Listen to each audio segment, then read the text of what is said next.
Assalamualaikum warahmatullahi wabarakatuh. Pemirsa Gapai Kemuliaan yang dirahmati Allah, dalam ajaran Islam, meraih rahmat Allah merupakan tujuan utama bagi setiap individu muslim. Allah Subhanahu wa Ta'ala adalah Maha Pengasih dan Maha Penyayang, yang rahmatnya meliputi segala sesuatu.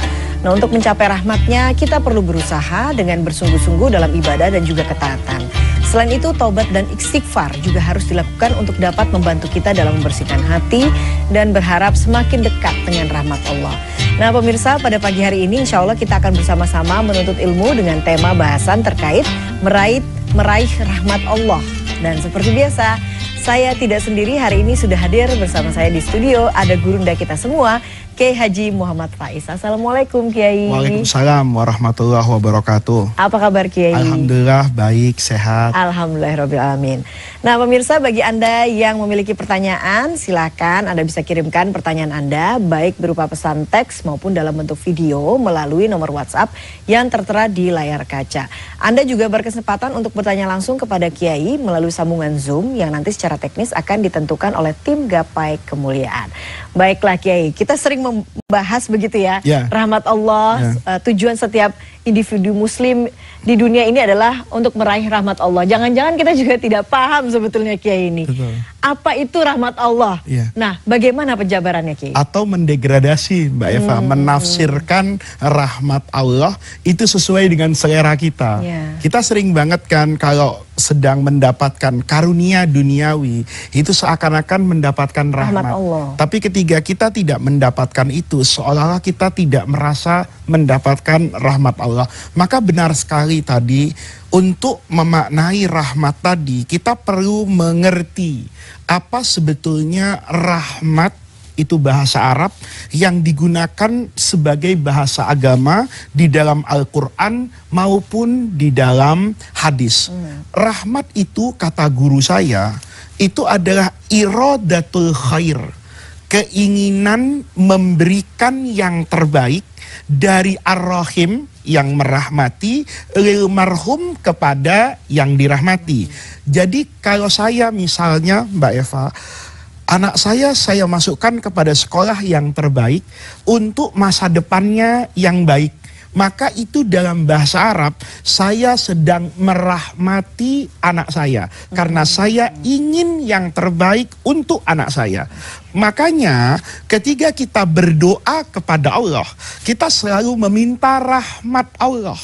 Rahmat Allah itu artinya, ya Allah, saya memohon kepadamu untuk selalu dibimbing ke arah yang lebih baik. Nah, oleh karena itu rahmat di sini itu tidak bisa ditafsirkan secara materialistis, karena kita tidak pernah tahu kan, saya itu menjadi baik kalau kaya atau kalau miskin, saya itu menjadi baik kalau berkuasa atau jadi rakyat.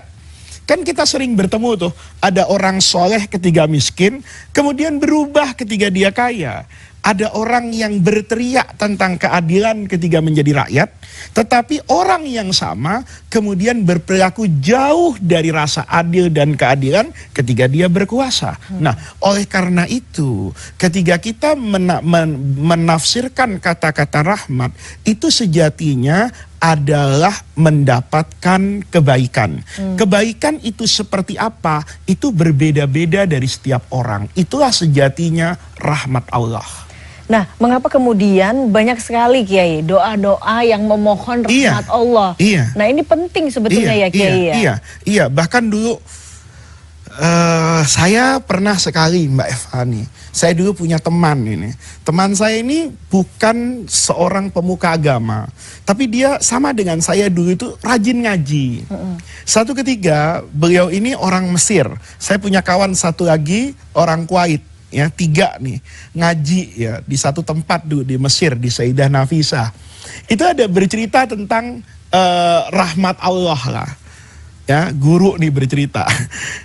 Tiba-tiba teman saya kebetulan itu sudah menikah, jadi punya anak.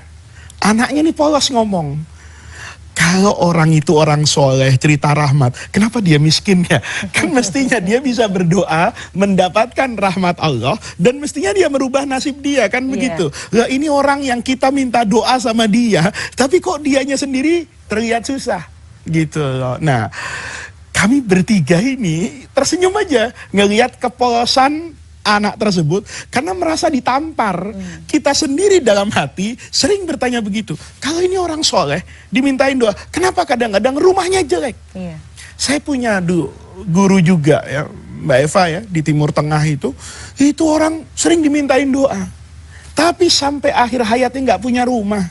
Ya, ilmunya luar biasa, kalau dia mau dunia luar biasa, dia selalu mendoakan kita sejahtera, tetapi dia sampai akhir hayatnya itu naik kendaraan umum untuk mengajar di institusi Islam yang sangat bergengsi, Al-Azhar di Mesir. Maka tiba-tiba ketiga pertanyaan itu lahir dari seorang anak tersebut. Di kesempatan yang berbeda, saya bertanya kepada guru saya itu, "Guru, kalau guru selalu berdoa agar mendapatkan rahmat, kenapa rahmat itu tidak terlihat pada kehidupan guru?" Saya berani banget gitu ya. Karena untuk menghilangkan pertanyaan yang selalu mengganggu dan menghantui banyak orang. "Saya mohon maaf guru," saya bilang, "kalau seperti itu kenapa saya tidak melihat rahmat Allah?" Guru saya itu berdiri dari duduknya dengan tatapan mata yang menusuk jantung saya. "Kamu bilang dari mana kamu melihat tidak ada rahmat Allah di rumah saya? Apa karena rumah saya yang sempit? Apa karena panas tidak ada AC-nya? Apa karena kamu melihat saya tidak memakai pakaian yang bermerek dan melihat saya hanya bergelantungan di bis setiap hari?" Saya berpikir, memang iya itu yang saya mau tanya, cuman kan tidak mungkin saya sampaikan. Kenapa guru tidak berdoa? Beliau adalah seorang mursyid tarekat, memimpin doa. Apa beliau yang ajarkan kepada saya? Kamu tahu Faiz, ketika kita tidak protes dengan apa yang menjadi takdir kita, itu sejatinya kita sedang mendapatkan rahmat Allah. Ketika saya tidak memberontak dalam kemiskinan saya melihat kebahagiaan saya itu bukan pada uang yang saya dapatkan, tapi pada murid-murid yang istiqomah kayak kamu datang ke tempat saya itu bukan karena apapun. Apa saya tidak berbahagia? Ada orang seperti kamu yang mungkin kelak ketika kamu pulang ke negerimu, kamu akan menjadi tokoh di sana. Kamu duduk di kaki saya, bukan karena apa-apa dan bukan karena siapa-siapa, tetapi karena ilmu. Apa ada Faiz di dunia yang lebih membahagiakan dari itu? Apa kamu tidak pernah melihat bagaimana perilaku istri saya? Istri saya itu setiap pagi tidak pernah minta uang belanja.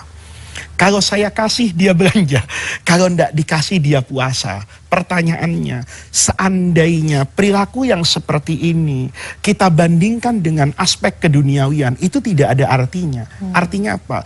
Begitu saya dalam kondisi seperti ini, istri saya menjadi orang yang sabar, saya menjadi kaya hati dengan murid-murid saya. Saya melihat kebahagiaan itu ketika membuka Al-Quran dan mengajarkan tafsir.